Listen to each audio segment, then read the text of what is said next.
Hello tout le monde, welcome back. It's me again, Émilie F. Grenier, Creative Director at Think Well Montreal here in the city. If you have joined us for the first tunnels, you will hear the same intro again. I'm giddy. This is the last of the session. I brought my two alien-looking panelists with me in their background. I've refilled my tea, which I almost swapped for a glass of wine, but I thought we would wait for after the panel. So welcome to the third part of this series of panels that were cryptically called Creative Challenges in the AR. And we, of course, are treating this topic across three different editorial playgrounds. We had a chat earlier about human interactions and then about sound. And now we are questioning how urban life might affect XR storytelling. So again, this is part of the New Narratives Lab, which is a call for ideas about the future of mixed reality storytelling, hosted by the Interactive Studio of the National Film Board of Canada and by Filmgate Miami. They're offering this opportunity to female identifying creators to develop strong ideas for immersive and interactive XR projects. And again, I'll offer a very broad definition of XR here.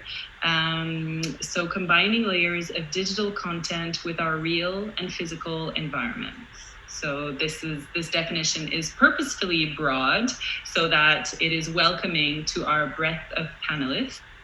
And I've lifted a little bit of the text from the call for ideas, which my panelists have not heard before. So I will read it for them.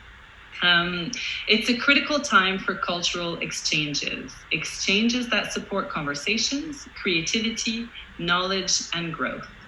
They're more necessary now than ever as we come to terms with life in semi-isolation and imagine re-entry into the new normal. At a time when civil unrest due to social injustice is catalyzing reform, when impediments to travel are both medical and political, we are each charged with a responsibility to be human. So it's within this frame that I'm introducing our third playground, urban life, which means an XR experience that takes place in an outdoor setting and use the physical space and urban life interactions as the main narrative engine. And to discuss this, my two aliens, Lisa Moren, a renowned American artist, and Chris Barr, Director of Arts and Technology Innovation at Knight Foundation. Hello and welcome. Hello, great to be here. Thank you. Take the opportunity, take the next few minutes to introduce yourselves, and Lisa will even show an excerpt of her work. Lisa, you first. Me first, okay, because I'll have the video, so it'll take some time. My name is Lisa Moren. I've been working in emerging media for a long time, and I like to mix interfaces with digital, and I kind of cross hybrid the meaning of those materialities with more ephemeral, digital, unpermanent kind of spaces. This particular project, and something I've been working with for a lot, has to do with monuments and really reacting to how people are allowed to feel empowered or move in a public space, how they feel ownership of that public space, how it changes over geography, who's allowed where, and who feels what depending on what they look like. So their own subjectivity kind of mixed with the architecture and monuments. I've done research in Eastern Europe, collaborated in Eastern Europe with Eastern European artists, which is the video I'm going to show. And we did a piece called Monument in Baltimore that I think best exemplifies where these emerging things come together. We started out wanting to create an ephemeral monument that was the inversion of monuments made out of permanent bronze and stones by sort of power authorities, military governments, things like that, and something more ephemeral that matched the democratic culture of a mixed city like Baltimore, where you have all racial identities, economic, et cetera, all kind of coming together. So we chose a site that was in transition. And I think at this point, I'll share my screen so that I can let our little 4-minute trailer talk for me. And you know what? I'm going to do that again because I think I did the audio wrong. Okay, it's good.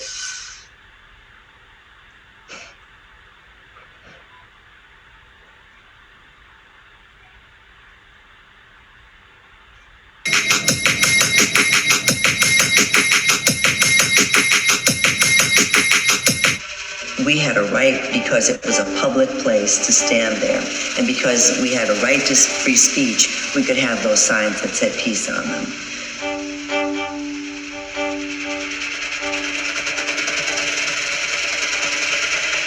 And there was a court case, and we won. And that's why when the other officer came on his bicycle and told us to disperse, we challenged him and we said, why? We've already gone to court. We know that we have a right to stand here. And he said, no, you don't. Put away those signs or I'm going to take you downtown.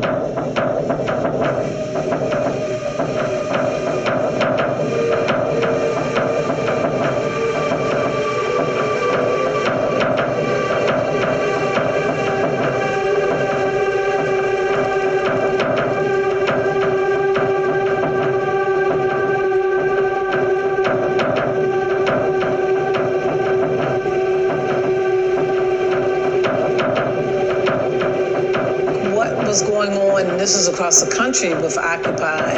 I mean, there was a message and a point that they were trying to make in order for people to wake up and see the need for, increased wages, health care. I mean, so many basic, fundamental things that we all need.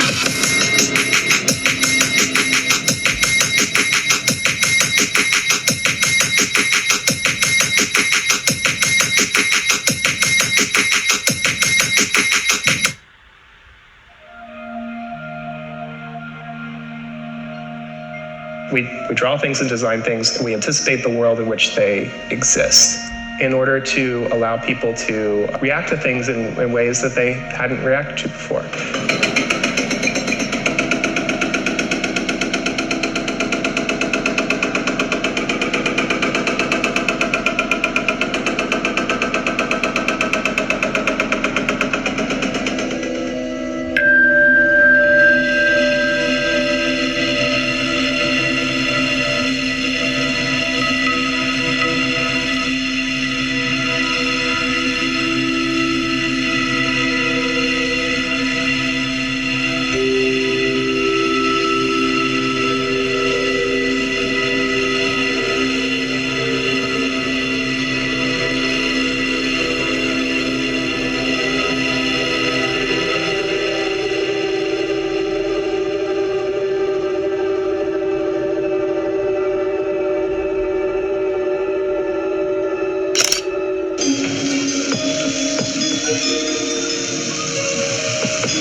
They would go there and actually swim and stand under the waterfall and things like that. I was handcuffed with zip ties. We lived in McKeldin Fountain for a month, off and on, which was surprisingly cozy and fun.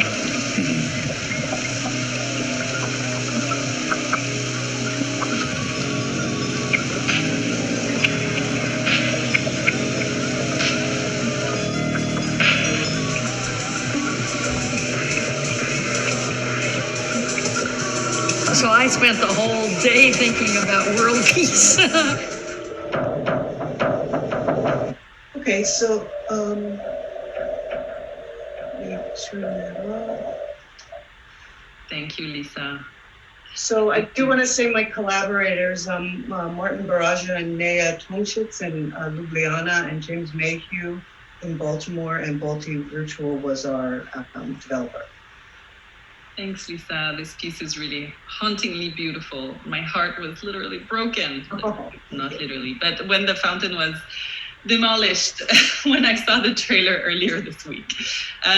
Chris, welcome. Hi everyone. I'm Chris Barr, Director of Art and Technology Innovation at Knight Foundation. We are a philanthropy that's focused on funding the arts in 8 communities around the country. And one of those is one of the focus cities for this particular call for ideas, Miami, which is our home base. And so it's really exciting to see the National Film Board come together with folks in Miami, like Filmgate and O Cinema, to do a cross-boundary call for ideas, looking for practitioners in both of these cities to exchange. And it's really interesting because both of these cities have really interesting clashes of culture. And as different as they are in sort of temperature and environment, I think there's a vibrancy in both of these cities that really lends itself well to the kind of collaboration that's being set up here. And so I'm excited to learn about what happens at the end of this call for ideas and what projects come out of it. Brilliant. Thank you for highlighting that, actually. So the next part of the conversation will be framed as 3 questions and 3 wishes. So the 3 questions are kind of a guided conversation between Lisa and Chris. But I'd like to ask you firstly, what are the limitations of this playground of addressing urban life in the context of storytelling and in the context of mixed or augmented realities?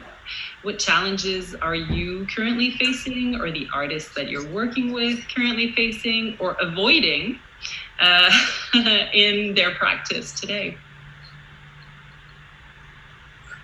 Absolutely. I guess I could start. Yeah, go ahead. And really start with the opportunities that the urban infrastructure presents, right? So there's a script that we've sort of written on the world already, right? That humans have made design decisions about how cities are constructed. And within those design decisions, our choices and prioritization around what decision makers and folks in power think is important. And so there's a real opportunity to really, and I think Lisa's work speaks to this, criticize some of those decisions and think about what decisions weren't made, or what histories have been lost, or what voices have not been heard in the way that we've built these urban environments. And then from a technical perspective, I think there are a lot of choices that XR and AR artists have to make here. And for me, the hardest one is, do we make our piece location specific? Because that has ramifications on potential audience when you tie your story to specific dots on the map. And so I think there's one sort of limitation and constraint that in one way can really create a lot of storytelling opportunity, and in other ways dramatically limit potential audience. And so that's one of the sort of things that I think about, and I think is a super hard decision for XR artists to make. Yeah, I mean, I think it really is a twofold question, because the idea of public space and the challenges and issues around it are quite distinct from the technologies, being used in public space. I mean, where they intersect is, so many people have phones in their pockets, and how can we make that more meaningful? to pull them out to create a poem instead of, make a phone call to make a doctor's appointment, or something more practical that doesn't tap into, kind of our creative needs. And the second one is about the public space. Is really, I think, Chris is so articulate, pointing it out. And I mentioned in the beginning how cities are constructed by authorities, and collaborating with people from Central and Eastern Europe is extremely interesting, because in Baltimore, how you walk through the space how you walk through the city has to do with space. A city that has a history of redlining, as opposed to which is racial divides in the city, for those who might not be familiar. As opposed to in Ljubljana, where the fall of the Berlin Wall meant people changed how they moved through cities over time. And there was a rupture. So we both had these ruptures. And how can we make, I think the core of the question of monuments is, how can you make the invisibilities of what people are really thinking and feeling, whatever that is, be more representative in our symbols and in our public. So Baltimore, since I made this project, we've had, Confederate monuments have been all the public symbol. And in Baltimore is no exception. We had, the mayor brought down three Confederate monuments and another one. And so we have these empty plinths, just like Eastern Europe. I did a lot of projects of empty plinths in Eastern Europe. And who gets to have those voices? Who gets to write the narrative that ends up being on those plinths in the future is a huge debate and question. And I would say the challenge, because I go to these meetings and I hear them, and they definitely want voices of color to be the artists and the authors of those voices. So I go there to be supportive. But I hear, a lot of even the city leadership, kind of downplaying what's possible.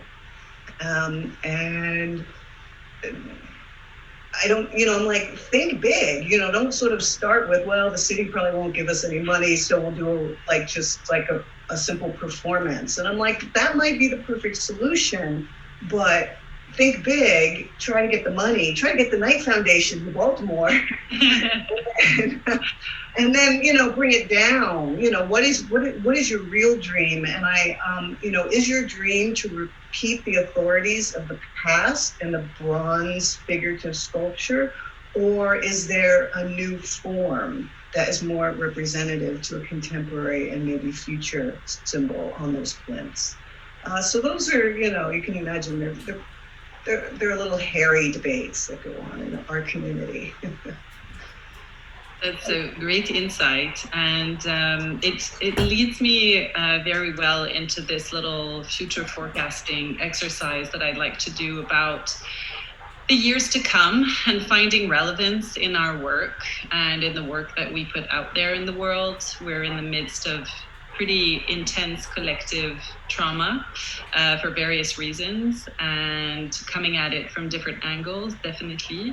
But how, and this, I almost want to tie it into the wishes and have that conversation for the next 10 minutes of a kind of, what can we hope for and what should we focus on, or focus our gaze on, perhaps? Do you have, Chris, how do you see this?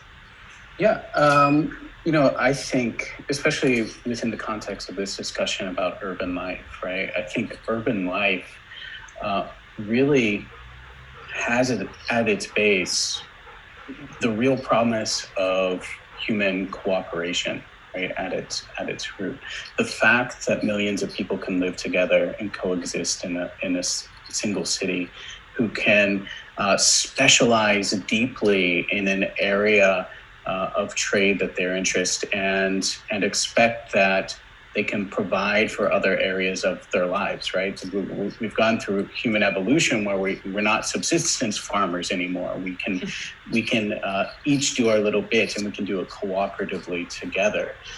So I do think there is a hopefulness in looking at how can we celebrate human cooperation? How can we, even in the artwork and the things that we're doing, thinking about art, especially coming from visual arts traditions that tend to sort of focus on the individual genius.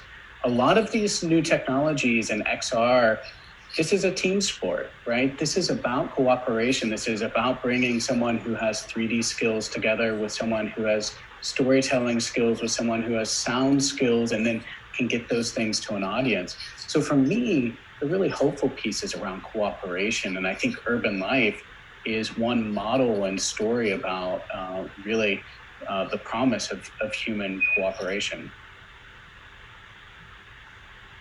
Yeah, that's beautiful. I think, as opposed to the hopeful side, instead of, or maybe the hopeful challenge is being able to see younger artists work with these tools. I mean, a project like Monument or another project that I'm working on, they're big. They take so many people.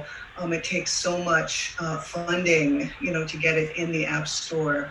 But these tools don't have to be so challenging. You can take them in increments. You can learn how to do swap paintings out in a museum using AR, in a workshop, even if you're not technical. And so I think the encouraging thing is to get these tools into really creative people's hands, artists, etc., who don't have to be bogged down with knowing how to code something, knowing how to 3D model something if they have an idea.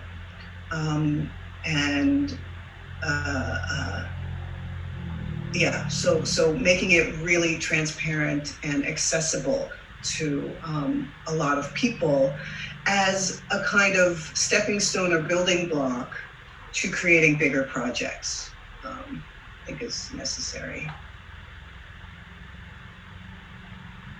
That's a beautiful way to frame it and to encourage, I think, the breadth of creators that are meant to be reached with this specific call, being architects and dancers and dramaturges, and so not necessarily people who are kind of old schoolers of these XRs, and who understand how to build big projects in big ways, but in kind of mimicking potentially in mimicking the cooperation that we find in urban life and creating diverse artist teams or diverse collaborations, we can achieve in small increments these big ideas and these big thoughts. We've all got these devices and we all know how to use them. And, one of my wish, I haven't made a wish yet, but I wish that we do develop the reflex to reach for poetry and not just for SMS or utilitarian. I think, did you have any other wishes, you two? This is turning out to be so poetic and hopeful. Can I put a selfish wish? Yes, so please. I live in Raleigh, North Carolina, which is neither Montreal or Miami. I travel to Miami frequently. I want to experience some of these things. So if we make some of them location independent, I would benefit from that personally to be able to experience them. And another wish that I have is really, I want to get lost in rich audio environments, and I want those experiences to help me navigate the urban environment in ways that I might not otherwise. So I think there's a huge potential in having people see and experience and understand an environment that they might frequent often in new ways because of the art and the poetry that's presented to them. Very nice. Yeah, I guess I just sometimes I wish for that culture understood the value of public symbols and that symbols matter. When one country takes over another, the first thing they do is topple, the monument of the dictator. They've been doing that for thousands of years. And there's a reason that these things are so charged. And so if we're charged about taking them down, we should be fired up about putting them up. And hopefully, my wish is that they look like something new as a form, and I think I said that already. But I did have this sort of wish that I wanted to make. I've wanted to make it for a long time, but these projects take a lot of time. So for our Confederate monuments, the empty plinths, I had this idea of creating couple things. Like you could create a database of like millions of possible monuments to place on top of them. But then there's also this guy who created a loop where you say a word and a meme of that thing, it goes out onto the internet and Googles all the images and puts it on top of wherever you're standing in your AR phone. And I'm like, wouldn't it be great if you could just pick up your phone, walk up to an empty plinth and just say Michael Jackson or whoever your hero is, and boom, you have the ultimate subjective, sort of image of who you want there. So that's my wish for Baltimore, I guess. Can I make one more wish? I don't know if this is like a genie. This is like wishing for more wishes. It's allowed. I want to make one more wish. And that's that, as we use AR, XR, et cetera, to rethink the urban environment, we don't just stop at the imagining stage, right? That we use these tools to explore what stories have been left out, to explore what monuments are not in our public environments. And we have a way to really understand what a new intervention in that space would look like. And we don't just stop at the imagining, that we go to the next step and we put more monuments to women in our public spaces, that we put more monuments to heroes that have been forgotten in those public spaces, that we think about what are our collective stories that we want to tell in public space, and we don't just leave it in a digital layer. We imagine it in a digital layer. We have really great experiences in that digital layer, but we also take it to that next step and really change our urban environments as well. And I think also, like, even the next step would be, what is it that makes people feel like they own this space? Like, not only I belong here politically because I'm represented, but also that I can navigate it. I can like hop on a bike or a transit and get clothes or cloth over here and materials over there. Like I own it and I can move around freely. And so if that's a statue, or if that's somehow I pull out my phone and it's not just, I want to make sure these tools are not just directional signs or, go-to maps, but, really something elevating gets put on these, that sort of digital veneer. But I think the question here, bouncing off of Chris is, will it give them a sense of ownership, right? Because that's what makes it valuable to do. Well, my heart is full. My mind is fired and ready to create, which was the goal of these sessions. I have to call it quits already. We have to say goodbye. I feel like, we would go to dinner and continue this conversation. Thank you to Mutek for allowing these very important conversations to happen anyway. This year, I think that thank you to both of you. We didn't know each other, and this was a very fruitful and inspiring conversation to me. hopefully to you as well, and hopefully to our audience. At first I was imagining thousands and then hundreds, and now hopefully I keep getting texts from friends who are still here. So thanks guys for tuning in. And thank you to Mutek for inviting me to host all of these great conversations. And thank you for your generosity, Lisa and Chris. Thank you. Thank you for having us.